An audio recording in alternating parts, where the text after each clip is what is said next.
No, muy arriba. Hola familia, muy buenas. Bienvenidos a todos en esta tarde y doy por fe que estáis ahí o que estaréis dentro de un ratito o mañana o cuando ahora mismo no veo a nadie que esté conectado. Ya hay cambiado, hay algunos, pero lo que digo es que no veo si se ve bien y se escucha bien, que es la pregunta que ya sabéis del millón, como siempre. Pues me decís si lo veis bien y lo escucháis bien, por favor. Así que los que estáis, por favor, y por lo menos algunos, para ver si va todo bien. Y se escucha bien y se ve bien.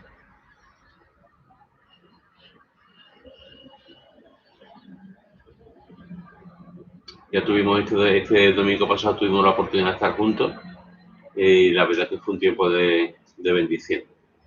Y espero que este domingo pues estaremos también y poquito a poco iremos recuperando la normalidad. Bueno, pues hasta ahora nadie pone nada, si se ve bien o se escucha bien.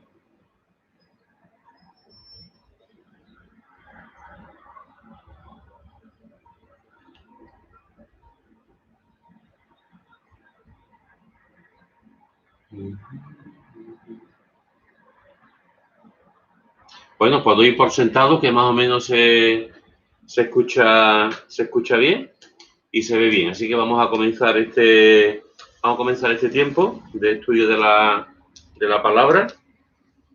Y como siempre vamos a comenzar en oración.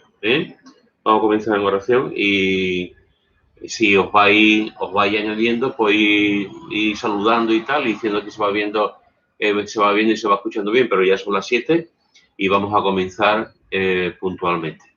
Bueno, bienvenidos a todos y a todas y vamos a orar por este tiempo. Querido Padre, gracias porque tú nos permites estar juntos, Señor. Gracias porque podemos ahora adorarte y podemos, Señor, una vez más abrir tu palabra y estudiar tu palabra, Señor. Ayúdanos a ser hombres y mujeres que amemos tu palabra y que nos conduzcamos, Señor, a través de su enseñanza. Ayúdanos, Señor, realmente a que tu palabra sea nuestro norte, nuestra guía, que tú nos ayudes, Señor, a amarla y que tú nos ayudes, Señor, realmente a obedecerla. Te damos gracias, Señor, porque hasta aquí tú estás con nosotros cada día fielmente. No hay ni un solo segundo que tú te apartes de nosotros, Señor. Y te damos gracias por tu compañía, tu amor y tu presencia, Señor. Te rogamos que en este tiempo, Señor, tu Espíritu Santo se mueva de forma poderosa entre nosotros, que tú nos ayudes a entender tu palabra. Queremos en este tiempo, esta hora, Señor, apartado para ti, darte a ti la gloria, Señor, como siempre. Gracias, Señor, por tus milagros. Gracias por las cosas preciosas que tú haces. Y gracias, Señor, porque podemos apartar este tiempo, Señor. Un día más, un miércoles más, para concentrarnos en ti, mirarte a ti y estudiar tu palabra. A ti sea la gloria, Señor, por los siglos de los siglos. Amén. Amén. Amén. Bueno, pues vamos a poner una canción y la cantamos, creo que fue el domingo pasado, y vamos a ponerlo también ahora y vamos a alabar al Señor con este cántico.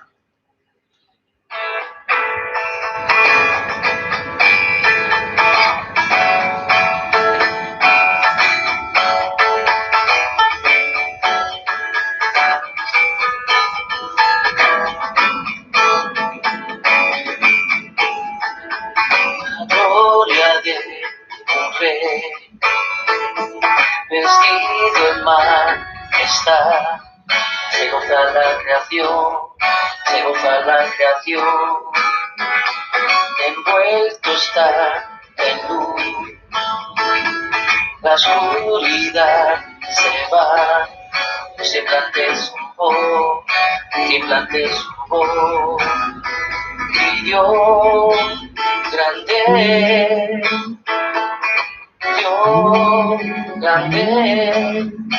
todos lo verán, nuestro Dios grande.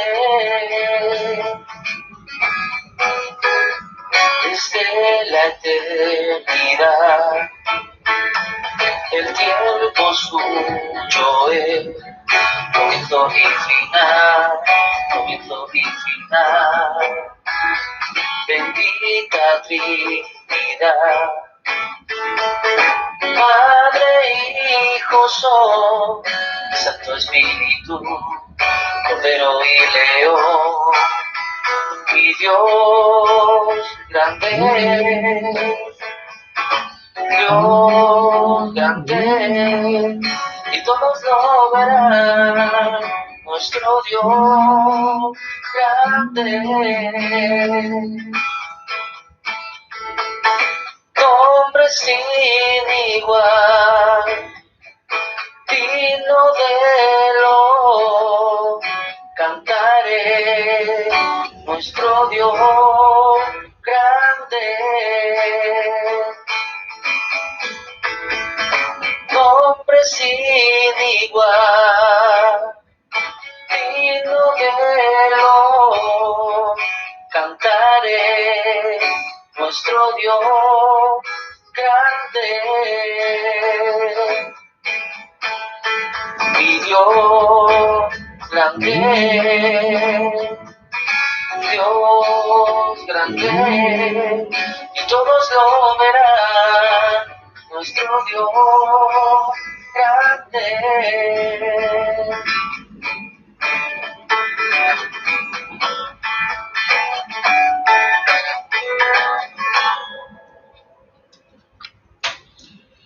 Amén, familia. Bueno, pues teniendo en mente esto, que Dios es grande, siempre.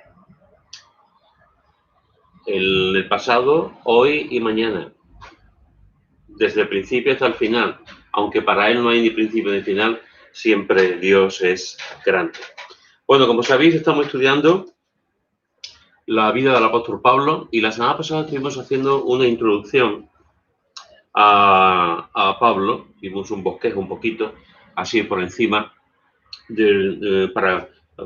para conocerlo, aunque ya normalmente es un personaje muy conocido, es una de las personas más conocidas que hay en la Escritura, pero vimos un poquito así por encima alguna información del apóstol Pablo. Vimos que escribió, inspirado por el Espíritu Santo, 13 libros del Nuevo Testamento. Vimos que los escritos de Pablo contribuyeron a la enseñanza de las grandes doctrinas que conocemos. Vimos también que Pablo fue pionero en las misiones y en la fundación de iglesias. También vimos que Pablo fue un gran discipulador de personas y que fue un hombre de gran influencia y aún hoy, al día de hoy, sigue siéndolo.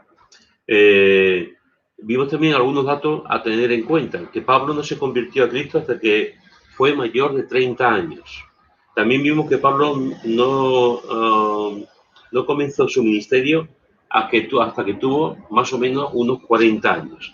Pablo no hizo su primer viaje misionero antes de cumplir 45 años. Pablo no escribió su primer libro de la Biblia hasta cumplir más o menos 49 años. Vimos también que Pablo pasó penalidades y persecución. Vimos también que es lo que significa sus dos nombres, tanto Saulo como Pablo. Pablo significa pequeño y Saulo significa pedido a Dios. Y vimos también que Pablo nació en Tarso. Y también vimos que tenía por lo menos una hermana y un sobrino. Vimos también que era fariseo. Y sabemos que según la costumbre judía, aprendió también un oficio, en este caso, pues un hacedor de tienda. Y también sabemos que dejó su tierra, Tarso, para ir a Jerusalén, para entrar en la escuela rabínica, para ser enseñado por los fariseos a los pies de Gamaliel, y que esa entrada oscilaba más o menos entre los 13 y los 15 años. Y sabemos también que Gamaliel hizo un trabajo muy importante en él, y sabemos por Gálatas, capítulo 1, versículo 14, que Pablo fue un muy buen estudiante allí enseñándole a Gamaliel. Y estas fueron algunas de las cosas que vimos la semana pasada en cuanto al apóstol Pablo, y terminé con 3 aplicaciones. Una era que Pablo fue llamado a la obra de Dios siendo relativamente mayor. La segunda aplicación fue que Pablo fue un trabajador incansable Y la tercera aplicación fue que era un hombre muy culto. Esto fue lo que vimos un poquito, así por encima, para repasar lo que vimos la semana pasada en cuanto a esta introducción sobre el apóstol Pablo. Una de las cosas que ocurre con cada uno de nosotros es que todos somos un poco herencia y un poco somos moldeados por la gente. Cada uno de nosotros tiene una serie de experiencias con personas que nos moldean para bien o para bien y que han dejado su legado en nosotros. Nuestros padres, nuestros abuelos, nuestras familias, nuestros vecinos, nuestros profesores, nuestros amigos, todas las personas con las que nos relacionamos desde que éramos pequeños, todos han dejado su huella en nosotros. Por eso es un poquito, somos todos un poquito de alguien, porque alguien ha dejado su impronta, su enseñanza, su ejemplo en nosotros. Ninguno de nosotros crece aislado. Todos crecemos rodeados de personas, rodeados de gente. Y todos dejan su huella en nosotros. A Pablo le pasó eso. Pablo tuvo una serie de personas a su alrededor que también dejaron su huella. Hoy vamos a ver a uno de ellos. Vamos a ver uno de ellos que dejó, estoy seguro que dejó una huella indeleble en la mente y en el corazón y en la memoria del apóstol Pablo. Acompañarme a Hechos capítulo 7, versículo 58, hasta el capítulo 8, versículo 1. Hechos capítulo 7, versículo 58, hasta el capítulo 8, versículo 1. Y dice así: y echándole fuera de la ciudad, le apedrearon. Y los testigos pusieron sus ropas a los pies de un joven que se llamaba Saulo. Y apedreaban a Esteban mientras él invocaba y decía: Señor Jesús, recibe mi espíritu. Y puesto de rodillas, clamó a gran voz: Señor, no les tomes en cuenta este pecado. Y habiendo dicho esto, durmió. Y Saulo consentía en su muerte. Esta es la primera vez que aparece Pablo en los registros bíblicos, en el libro de los Hechos. A partir de ahora va a aparecer de vez en cuando y después ya aparecerá en la segunda parte del libro de los Hechos continuamente. Pero fijaros aquí es que cuando ya sale a escena Pablo, y sale a escena en una situación dramática, porque está siendo testigo de la muerte de un hombre, Esteban, que lo matan apedreado, que después veremos un poquito más. Y lo que nos dice el texto bíblico, lo que nos dice el historiador Lucas, cuando empieza a escribir el libro de los Hechos, es que Saulo estaba siendo testigo de la muerte de Pablo. Y fijaros que hasta tal punto fue testigo que estaba tan cercano que cuando le quitaron la ropa para apedrearlo, lo pusieron a los pies de Saulo. Y no solamente eso, sino que Saulo, como dice el versículo 1 del capítulo 8, Saulo consentía en su muerte. Es decir, tenemos que meternos un poquito ahí, visualizar un poco el tema. Están matando a un cristiano, están matando a Esteban. Pablo está siendo testigo de esa muerte y está siendo testigo de cómo muere Esteban. Esteban no muere de cualquier manera. Esteban muere de una forma realmente impresionante. Esteban invoca, ora y dice: Señor Jesús, recibe mi espíritu.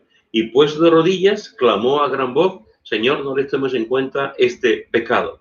Y habiendo dicho esto, pues murió.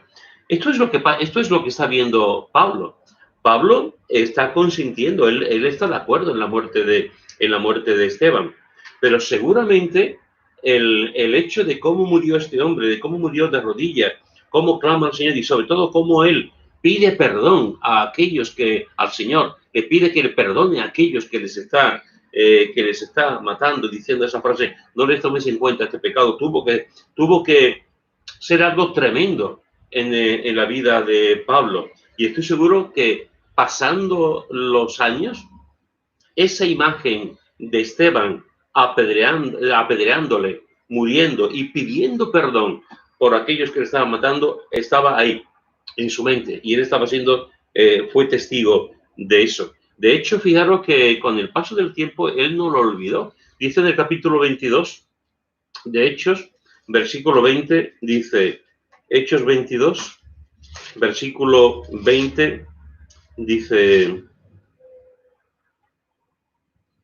Y cuando se derramaba la sangre de Esteban, tu testigo, yo mismo también estaba presente y consentía en su muerte y guardaba las ropas de los que le mataban. Fijaros que ha pasado los años y Pablo sigue acordándose de la muerte de Esteban. Y aquí hace un pequeño cambio, porque está hablando, y ya son sus propias palabras, está diciendo que Esteban era un testigo de Dios.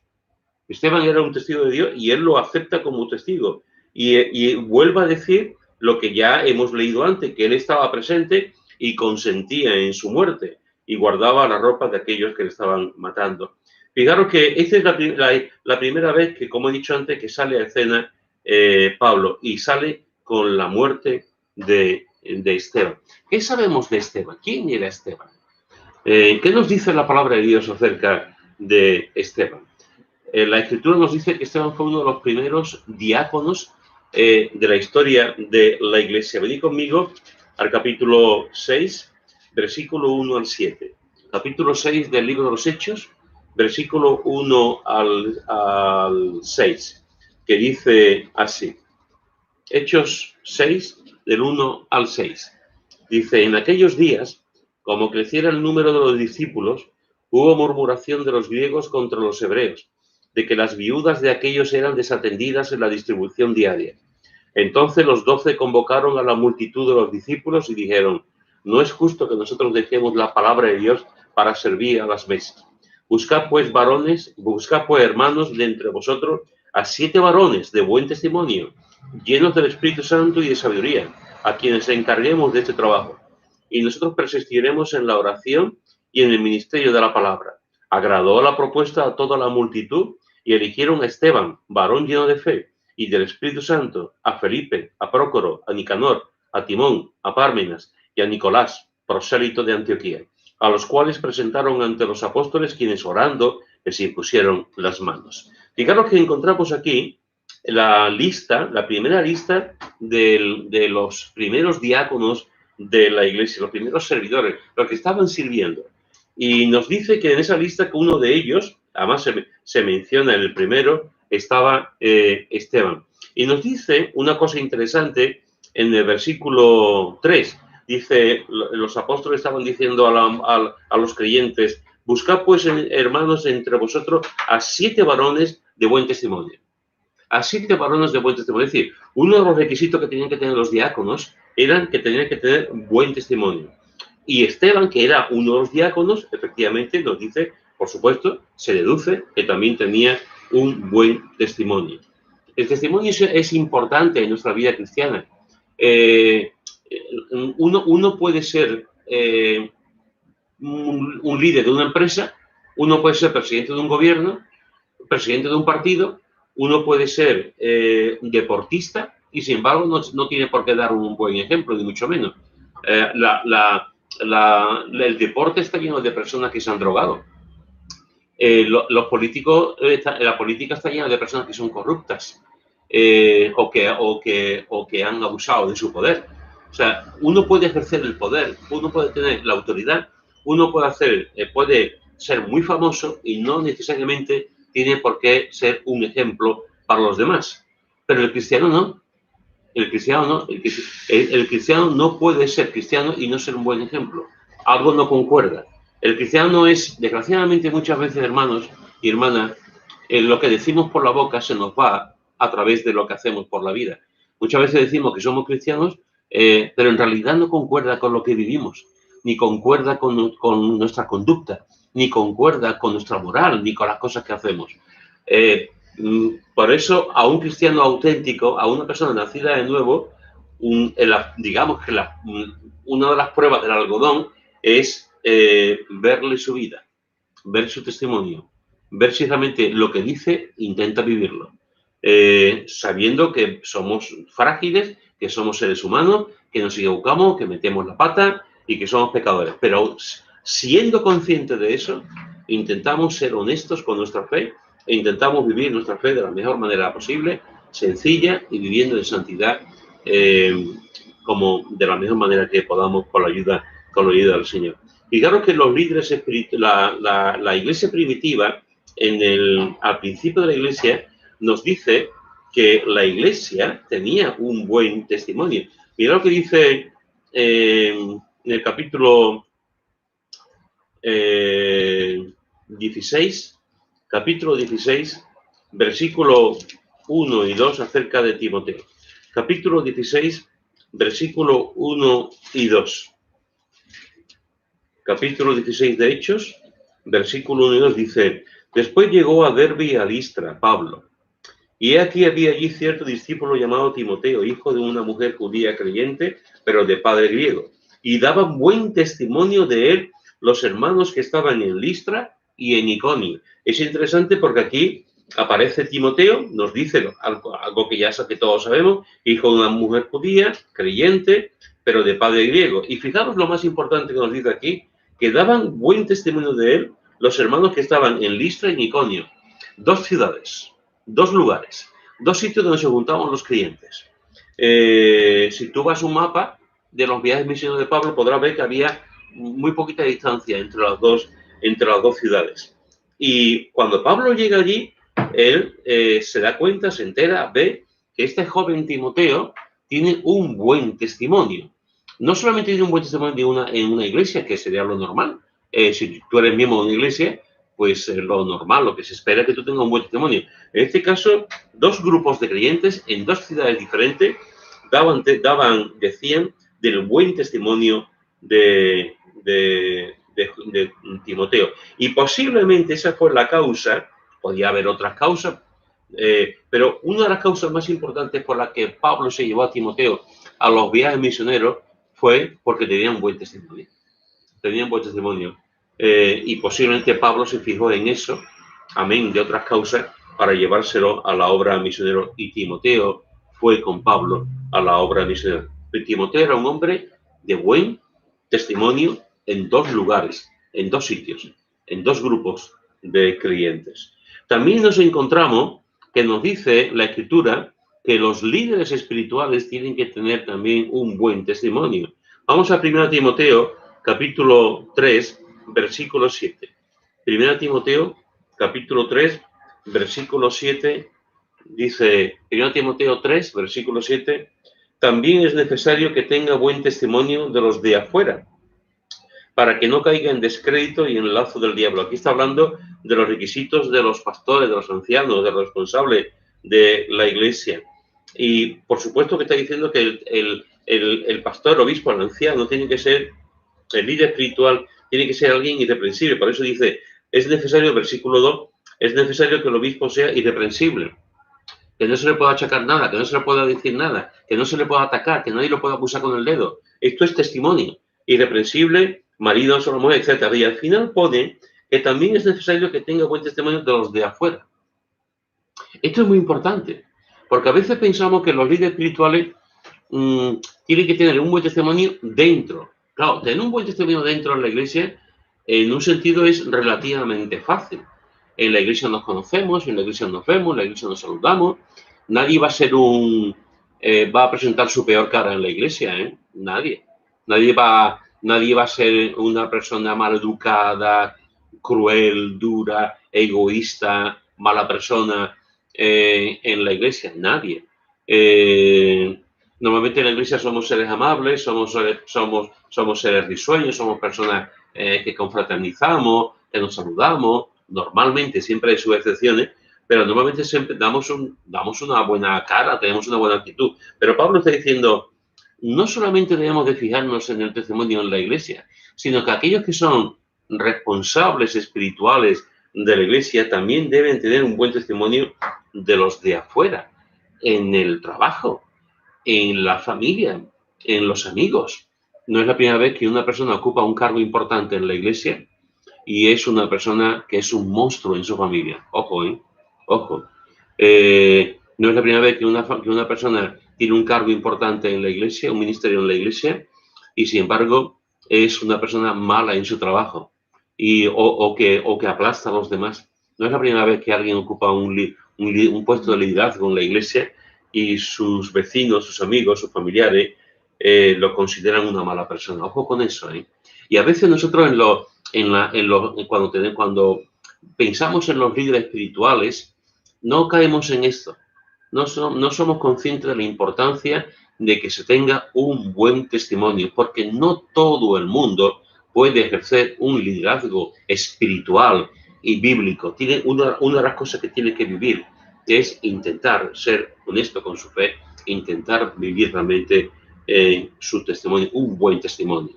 Es algo ineludible al llamado cristiano y al servicio, dar y tener un buen testimonio. Fijaros que Esteban tenía un buen testimonio, Timoteo tenía un buen testimonio, los líderes espirituales tienen que tener un buen testimonio, y mirad lo que dice de Demetrio. Vamos a tercera de Juan, versículo 12. Tercera carta de Juan, versículo 12. Y dice así: todos dan testimonio de Demetrio y aún la verdad misma. Y también nosotros damos testimonio y vosotros sabéis que nuestro testimonio es verdadero. Dice aquí Juan, escribiendo esta última carta, todos dan testimonio de Demetrio. Este todo es inclusivo. No es un algunos. Dice todos. Los que conoce Juan y ha escuchado y hablan de Demetrio, todos hablan del testimonio de Demetrio.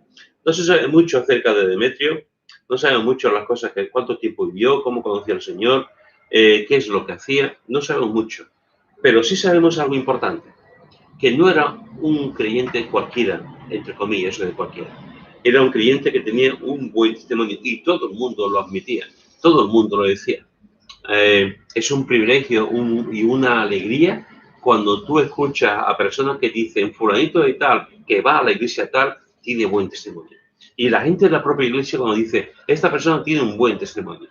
E incluso de otras congregaciones dicen, esta persona tiene un buen testimonio. Esto es solamente una bendición. Esto es una de las cosas más maravillosas y más importantes que a un creyente le puede pasar. Que sus propios hermanos en la fe digan, fulanito, menganita de tal, tiene un buen testimonio. Demetrio lo tenía.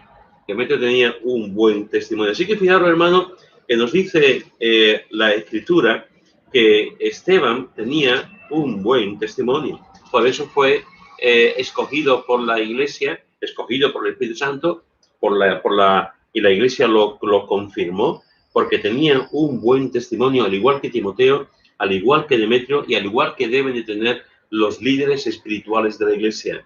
No me cansaré de decir que esto es sumamente importante.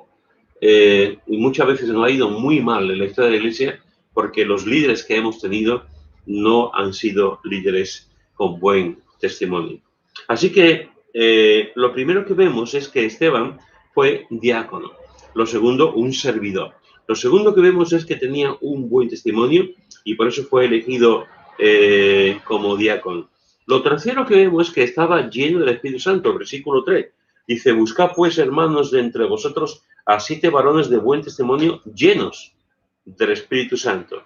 Y en el versículo 5 se repite otra vez. Agradó la propuesta a toda la multitud y eligieron a Esteban, varón lleno de fe y del Espíritu Santo. Y en el capítulo 7, versículo 55, dice, capítulo 7, versículo 55, dice, pero Esteban, lleno del Espíritu Santo, puesto los ojos en el cielo, etc. Esteban, lleno del Espíritu Santo. Es decir, en tan breve espacio de tiempo, en 3 ocasiones se nos dice que Esteban fue un hombre lleno del Espíritu Santo. Cuando tú te vas a la historia de la Iglesia, cuando tú te vas al libro de los Hechos, cuando comienza realmente la historia de la Iglesia, tú ves una cosa muy peculiar en la Iglesia. Vamos a capítulo 2, versículo 4 del libro de los Hechos, mira lo que dice. Capítulo 2, versículo 4 dice, y fueron todos llenos del Espíritu Santo y comenzaron a hablar en otras lenguas, según el Espíritu les daba que hablase. Fueron todos los que estaban unánimes, los que estaban esperando la unción, el bautismo del Espíritu Santo, dice que fueron todos llenos del Espíritu Santo. Cuando tú vas leyendo el libro de los Hechos, te vas dando cuenta que Pedro también fue lleno del Espíritu Santo. Además se dice en varias ocasiones que Pedro fue lleno del Espíritu Santo. Se nos dice que Bernabé fue lleno del Espíritu Santo. Y se nos va diciendo que Pablo también fue lleno del Espíritu Santo en varias ocasiones. Es decir, encontramos en la Escritura que había hombres y mujeres que fueron llenados continuamente por el Espíritu Santo. La pregunta es, ¿cómo se llega a esta situación? Esta es una pregunta clásica, ¿verdad? Esta es una pregunta que tiene mis respuestas. Yo he escuchado de todo tipo de cosas, de cómo tenemos que ser llenos del Espíritu Santo, que si tenemos que ayunar, que si tenemos que hacer tal cosa, que si tenemos que vivir claro, es imposible ser lleno del Espíritu Santo si no vivimos en santidad. Eso está claro. Pero ¿cómo podemos vivir? ¿Cómo podemos ser llenos del Espíritu Santo? ¿Sabéis que una cosa es que somos templo del Espíritu Santo? Cuando hemos creído, tenemos al Espíritu Santo. El Espíritu Santo está dentro de nosotros, somos templo de Él. Pero una cosa es que el Espíritu Santo esté con nosotros, una cosa es que seamos templo del Espíritu Santo, una cosa es que el Espíritu Santo habite en nosotros y otra cosa es que estemos llenos completamente del Espíritu Santo. ¿Cómo podemos ser llenos? ¿Qué hay que hacer para ser llenos del Espíritu Santo? La Biblia nos deja con alguna pregunta en ese sentido, nos deja un espacio en blanco para que cada uno lo rellene, nos deja a nuestra iniciativa el averiguar cómo tenemos que ser llenos del Espíritu Santo. A mí me parece que ese es un tema tan importante que no me parece que Dios nos dé un poco al criterio nuestro de cómo tenemos que ser llenos del Espíritu Santo. Es verdad que podemos coger un texto para aquí, un texto para allá, y nos puede ayudar, digamos, a entender lo que es un poco lo que es la ayuda del Espíritu Santo. Pero me parece un tema tan importante que no me imagino que Dios no nos diga, por lo menos no nos defina cómo podemos ser llenos del Espíritu Santo. Y la Biblia no lo dice, la palabra de Dios nos dice cómo podemos ser llenos del Espíritu Santo. Venid conmigo a Efesios, capítulo 5. Efesios, capítulo 5, versículo 18 al 21. Efesios, capítulo 5, versículo 18 al 21. Y mira lo que dice. Efesios 5, 18 al 21 dice: no os embriaguéis con vino, en lo cual hay disolución, antes bien sed llenos del Espíritu, hablando entre vosotros con salmos, con himnos y cánticos espirituales, cantando y alabando al Señor en vuestros corazones, dando siempre gracias por todo al Dios y Padre, en el nombre de nuestro Señor Jesucristo. Someteos unos a otros en el temor de Dios. Fijaros que aquí nos está diciendo que no nos embriaguemos con vino, en lo cual hay disolución, antes bien ser llenos del Espíritu Santo. En el griego está, este es un mandato. No nos dice ser lleno del Espíritu Santo si os apetece, o ser lleno del Espíritu Santo si os levantáis un poco bien, o ser lleno del Espíritu Santo por cierta costumbre, ¿no? Aquí lo que está hablando es de una orden, y lo que está diciendo es ser lleno del Espíritu Santo en imperativo, es una orden. Por lo tanto, en vez de emborracharnos con vino, nos está diciendo emborracharos con el Espíritu Santo, embriagaos con el Espíritu Santo y ser llenos, porque este es mi deseo para vosotros y mi voluntad para vosotros, que seáis llenos del Espíritu Santo. ¿Cómo podemos ser llenos del Espíritu Santo? Pues teniendo una vida espiritual, es lo que dice el versículo 19. Hablando entre vosotros con salmos, con himnos y cánticos espirituales, cantando y alabando al Señor en vuestros corazones. Dicho de otra manera, viviendo una vida espiritual, una vida consagrada, una vida de entrega, una vida en el Señor. Aquí no está hablando, no está diciendo, Señor del Espíritu Santo, hablando entre vosotros con críticas, con murmuraciones, poniéndoos a parir los unos a los otros, no cantar nunca, estar siempre triste, estar siempre desagradecido, no alabar nunca, estar siempre quejoso, que por cierto es una de las formas que muchos creyentes tienen de vida, por eso nunca están llenos del Espíritu Santo. Aquí lo que está diciendo es que vamos a ser llenos del Espíritu Santo en la medida en que vivimos, hablamos vidas espirituales. En la medida en que cantamos, adoramos, alabamos al Señor y nuestra mente está pensando continuamente las cosas del Señor, seremos llenos del Espíritu Santo. Esto es de sentido común.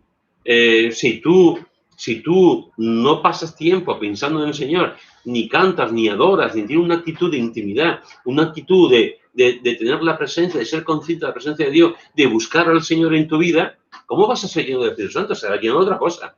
Uno es lleno de lo que lee, uno es lleno de lo que ve, uno es lleno de lo que tiene en su corazón, de sus prioridades. Y si una persona está lleno de fútbol es porque ve fútbol. Y si una persona sabe todas las alineaciones del Betis, de Sevilla o del Málaga es porque ve todos los partidos y sabe todas las alineaciones. Si una persona sabe todos los presidentes del gobierno que han habido en la Primera, la Segunda República, en las dictaduras, en las democracias, es porque le interesa eso y se ha memorizado los presidentes del gobierno, etcétera, porque le interesa el tema de la política, por los motivos que sea. Uno puede ser un experto también en el Quijote y puede conocerse el Quijote de pe a pa. ¿Por qué? Porque su corazón está en el Quijote y se lleva todo el tiempo estudiando acerca del Quijote y lee libros sobre el Quijote, no solamente el Quijote. ¿Por qué? Porque ama el Quijote. Cuando una persona está llena del Espíritu Santo es porque ama tanto al Señor que toda su vida, toda su conversación, toda su mente está centrada en el Señor. Por eso está diciendo aquí, hablando entre vosotros con salmos, con himnos y cánticos espirituales, cantando y alabando al Señor en vuestros corazones, en vuestro interior. Por lo tanto, ¿cómo podemos ser llenos del Espíritu Santo? Teniendo una vida espiritual. Y además, otra clave para eso es tener una vida agradecida. Lo dice el versículo 20. Dando siempre gracias por todo a Dios y Padre en el nombre de nuestro Señor Jesucristo. Dando siempre gracias por todo al Dios y Padre en el nombre de nuestro Señor Jesucristo. La Biblia nos enseña continuamente que tenemos que ser agradecidos. Tenemos que ser agradecidos, tenemos que estar muy contentos con las cosas que Dios nos da. El contentamiento es algo distintivo del cristianismo. Tenemos que vivir de forma contenta con lo que tenemos.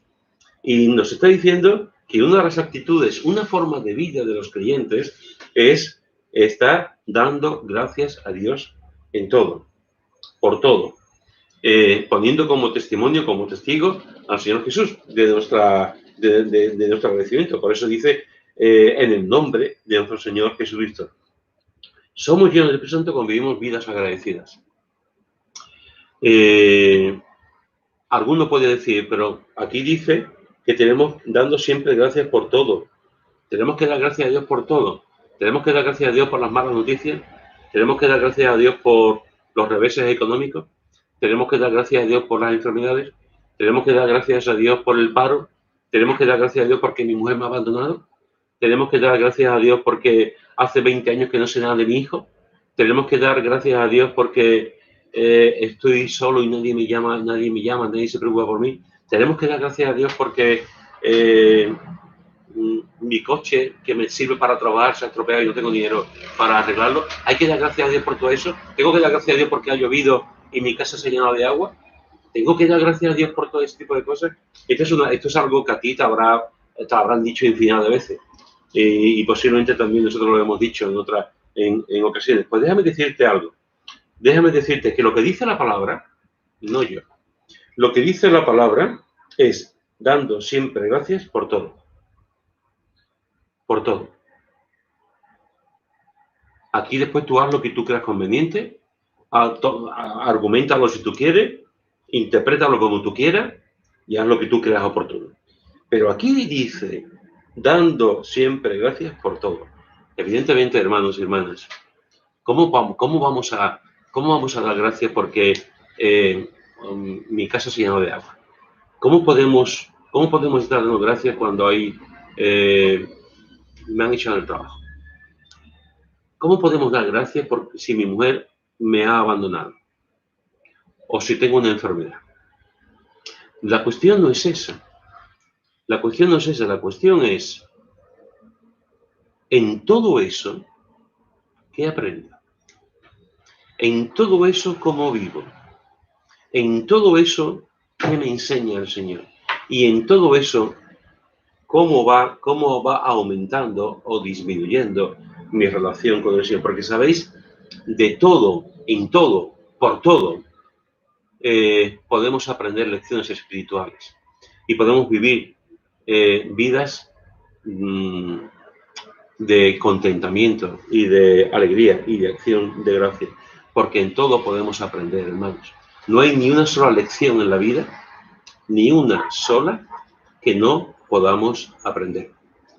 Y otra cosa, no hay ni una sola cosa en nuestra vida que ocurra en nuestro entorno que no nos ayude a crecer y a madurar.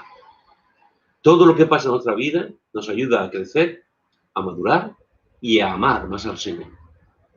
Por eso está diciendo que tenemos que dar gracias por todo, porque en todo Dios nos ayuda también, en todo Dios nos da las fuerzas para continuar, en todo Dios nos da el ánimo para seguir, en todo vemos también la manifestación de Dios en nuestras vidas y en todo crecemos, aunque parezca que no. ¿Sabéis una cosa que ocurre cuando pasamos por periodos de pruebas duras, de situaciones complicadas? Como dice el apóstol Pablo también en 1 Corintios 10:13, que aguantamos más de lo que pensamos. Cuando viene la prueba, decimos, vaya, pero pasan los días, y seguimos, y estamos aguantando. Y en esos días también estamos aprendiendo acerca de la voluntad de Dios. Y estamos aprendiendo más acerca de lo que Dios hace con nosotros. Y vamos madurando y creciendo. ¿Cómo somos llenos del Espíritu Santo? Pues teniendo una vida espiritual. ¿Cómo somos llenos del Espíritu Santo? Siendo agradecidos, viviendo en un agradecimiento diario por las bondades de Dios, por las cosas buenas de Dios. Si tú te fijas bien, siempre hay motivos de agradecimiento. Siempre, mira a tu alrededor, mira en tu casa, mírate a ti mismo. Siempre hay motivos de agradecimiento.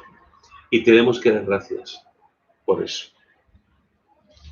Otra clave para ser lleno del Espíritu Santo, y con esto voy a terminar esta parte, es que tenemos que aprender también a vivir vidas sometidas. Versículo 21. Someteos unos a otros en el temor de Dios. La palabra de Dios nos dice que lo que Dios nos dice es que seamos llenos del Espíritu Santo. Esto es tan imperativo, es una orden. Y nos dice que tenemos que vivir vidas espirituales, que tenemos que vivir vidas agradecidas y que tenemos que vivir vidas sometidas para ser llenos del Espíritu Santo. Someteos. No dice que las mujeres se sometan a los hombres. No dice aquí que los hombres se sometan a las mujeres. No dice aquí que los niños se sometan a todo tipo de personas. Aquí no está diciendo, aquí lo que está diciendo es que los unos con los otros, todos nos sometemos los unos a los otros en el temor de Dios. Es decir, todos nos sometemos ante la autoridad de Dios. Nos sometemos a quien es Dios. Cuando uno aprende a someterse al otro, aprende a ser humilde. Aprende a humillarse y aprende a escuchar la voz de los demás y a atender lo que los demás dicen. Y aprendemos del otro. En el mundo en que vivimos es tan complicado aprender del otro. Es tan complicado ponernos los zapatos del otro. Nos creemos que somos superiores, nos creemos que sabemos más, nos creemos que no necesitamos la ayuda de nadie, nos creemos que podemos hacerlo todo.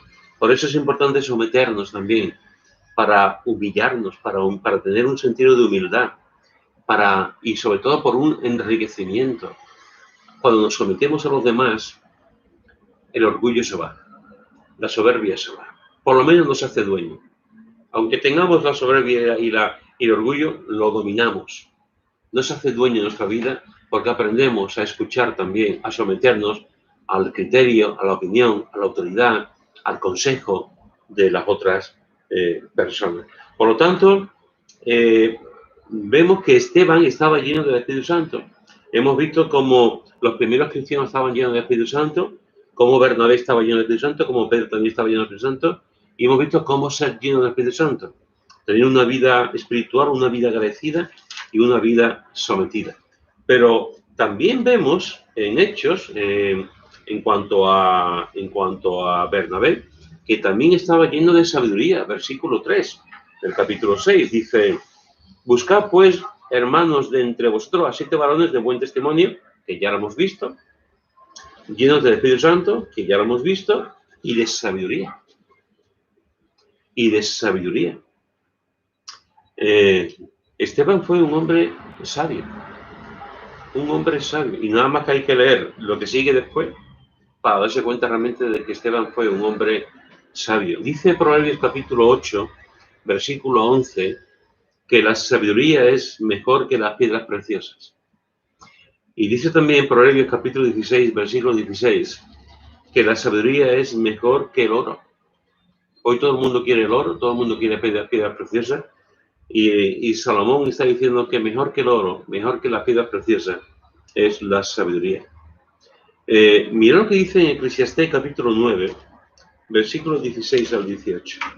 Eclesiastés capítulo 9, versículos 16 al 18. Mira. Eclesiastés 9, versículo 16 al 18.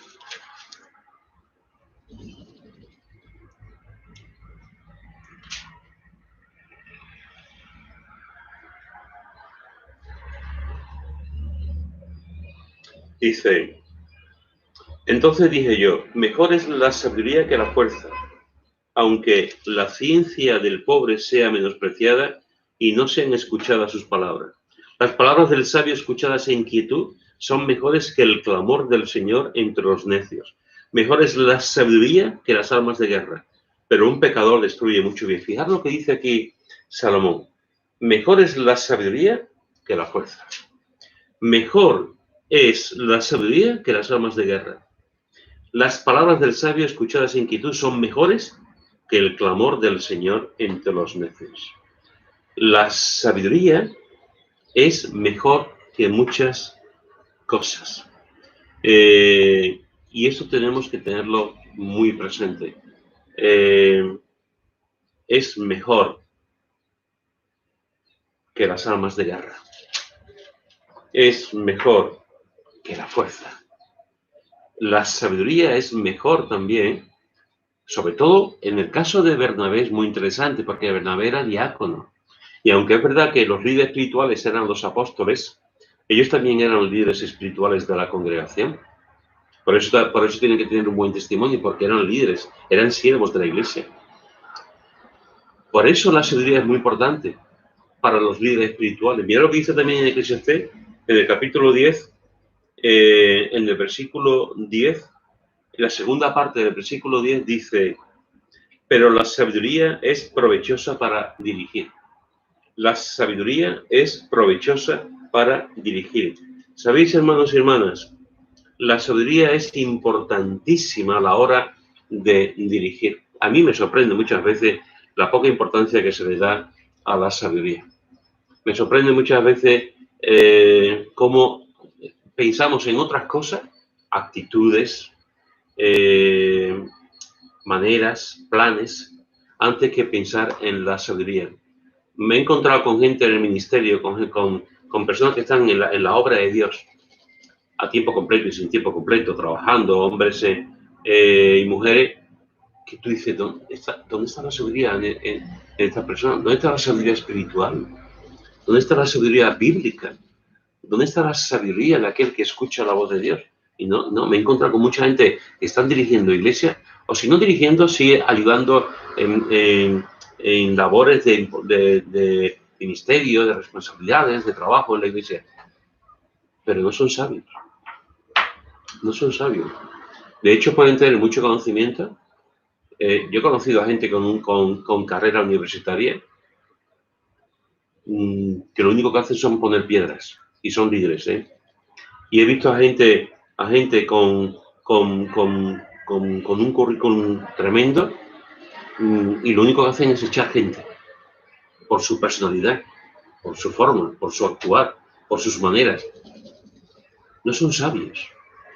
Y aquí el apóstol Pablo, el Salomón nos dice que la sabiduría es necesaria, no es un complemento, no es algo más, es que es necesaria para dirigir. Esteban necesitaba, y los apóstoles lo sabían, y la iglesia lo sabía, necesitaba ser un hombre lleno de sabiduría para estar a la altura del llamado, del ministerio con el que tuvo. Es interesante que este es un prototipo que siempre se pone. Cada vez que hablamos de sabiduría, normalmente sale a relucir la persona de Salomón. Pero Salomón fue un hombre sabio. Salomón fue un hombre sabio en lo que pidió. Pidió sabiduría para gobernar. Ojo, que a veces se malinterpreta esto y se piensa que Salomón pidió sabiduría para todo. No, no. Salomón pidió sabiduría para gobernar un pueblo tan grande y era joven. Y pidió al Señor sabiduría y Dios le dio sabiduría. Aquí el discernimiento de Salomón, lo que Salomón vio fue tremendo. Ojalá todo el mundo pudiese tener esa sencillez y ese discernimiento para saber si yo voy a dirigir un pueblo, pero había estoy yo si no tengo la sabiduría de Dios para dirigir el pueblo. Y lo que le pide al Señor es sabiduría y Dios se lo concede. Y no solamente se lo concede, sino que Dios dice, amate vida esto y más cosas, ¿no? Pero lo que le pide es sabiduría, conocimiento, inteligencia espiritual para saber gobernar a Israel. Y Dios se lo dio. Hasta que Salomón pasó el límite y ya dejó de contar con la sabiduría de Dios y contó ya con su propia sabiduría, con sus propias cosas, como todos sabéis. Ahí fue cuando ya tuvo el declive y cayó. Pero mientras que él estuvo atento, dispuesto, escuchando, aprendiendo, amando, orando al Señor, el Señor le dio sabiduría para gobernar a Israel, que por cierto lo hizo muy bien, hasta que, como todos sabéis, dejó de hacerlo. La sabiduría es necesaria para dirigir. Y Esteban era un hombre sabio. Esta es una de las cosas que nosotros tenemos que orar más, hermanos y hermanas. Hombres y mujeres que sean sabios.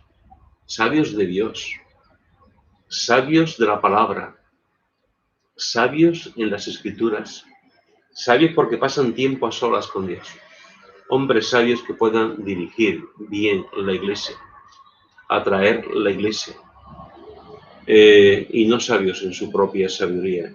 Porque entonces lo único que puede haber en esa iglesia son problemas, divisiones, carnalidades. Cosas que por otra parte estamos tan acostumbrados a ver, tristemente. También nos dice otra cosa en el versículo 5. Dice, nosotros se agradó la propuesta a toda la multitud y eligieron a Esteban, varón lleno de fe. Varón lleno de fe. Hemos visto que estaba lleno de Espíritu Santo y nos dice también ahora que estaba lleno de fe. De fe. Esteban, varón lleno de fe. Esteban fue un hombre de fe. Esteban fue un hombre de fe.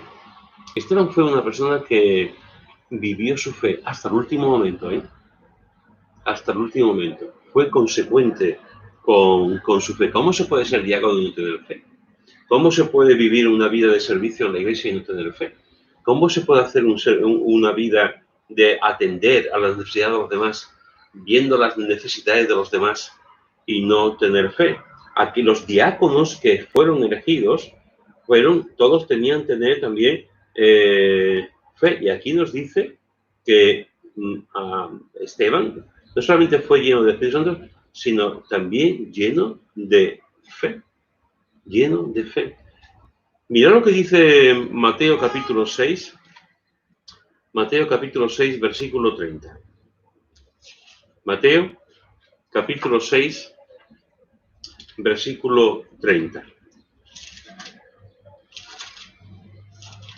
Mateo 6, 30. Dice, dice Jesús, y si la hierba del campo que hoy es y mañana se echa en el horno, Dios la ha visto así, ¿no hará mucho más a vosotros, hombres de poca fe? Y en el capítulo 15, versículo 28, de Mateo también, capítulo 15, versículo 28, dice,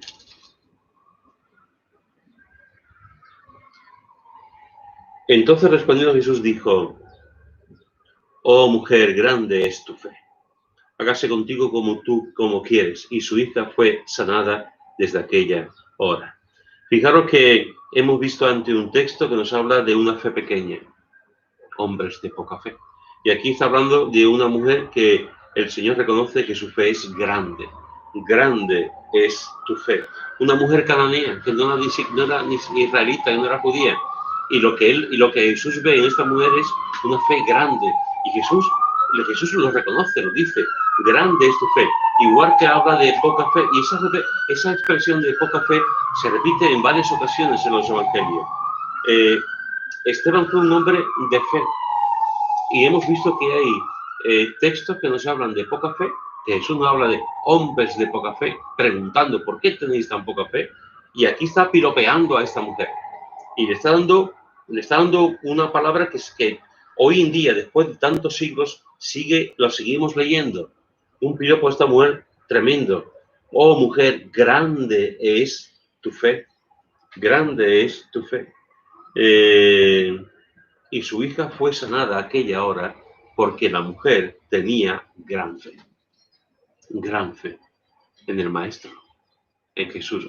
Muchos de los judíos de su propia tierra no tenían fe en él. Y esta mujer sí. Esta mujer que no era de allí, esta mujer sí tenía fe en Jesús. Grande es tu fe. Hágase como quiera, como tú quieras, porque te lo has ganado. Hágase contigo como quiere. Y su hija fue sanada desde aquella hora, porque era una mujer de gran fe. La pregunta, hermanos y hermanas, la pregunta es, ¿cómo es tu fe? ¿Cómo es tu fe? ¿En qué punto estás en tu fe? ¿Estás con una pequeñita fe? ¿Estás con una gran fe? ¿Estás con una fe como un grano de mostaza? ¿Estás como una fe que abres los mares? ¿Estás con dudas, con incertidumbres? ¿Cómo está tu fe? Porque Esteban fue un hombre lleno de fe, completamente lleno de fe. Así que fijaros, y ya aquí voy a terminar, no vamos a continuar, la semana que viene continuaremos con la vida de Esteban, pero fijaros que hoy lo que hemos visto de Esteban es que cuando Esteban lo estaban apedreando, Pablo estaba presente y Pablo consentía en su muerte.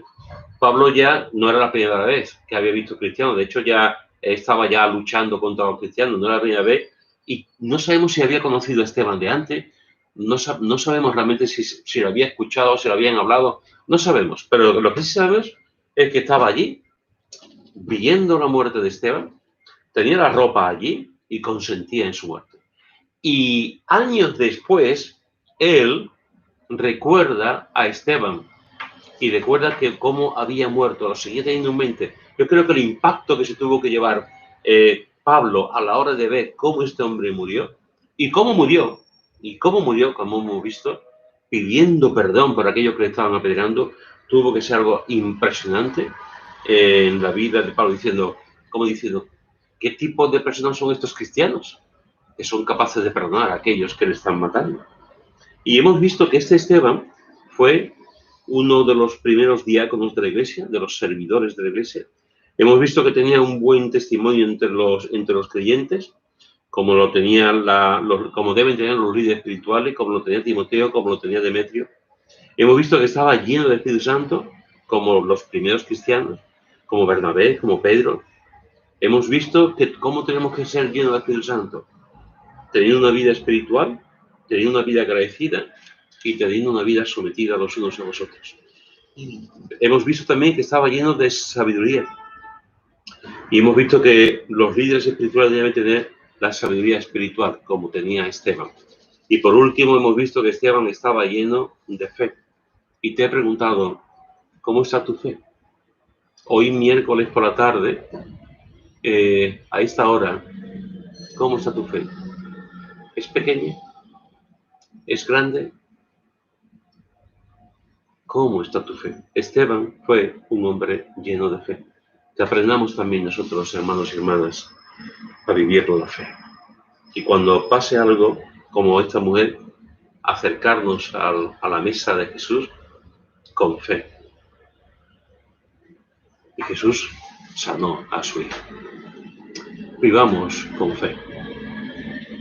Hoy hemos aprendido un montón de cosas acerca de Esteban, el hombre que de alguna forma modeló también al apóstol Pablo y lo tuvo en recuerdo. Pablo recordaba a Esteban, y la semana que viene continuaremos porque todavía nos quedan cosas que aprender de este siervo de Dios.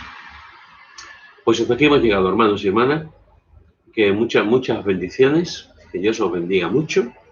Nos vemos el viernes a las 7 de la tarde y el viernes seguiremos estudiando acerca de la Biblia, el libro perfecto y precioso de Dios. Y espero que durante estos días podamos reflexionar y meditar también en la vida de Esteban. Que Dios te bendiga mucho. Nos vemos el viernes y el domingo de forma presencial. Pues muchas bendiciones y hasta el viernes. Que Dios te bendiga mucho.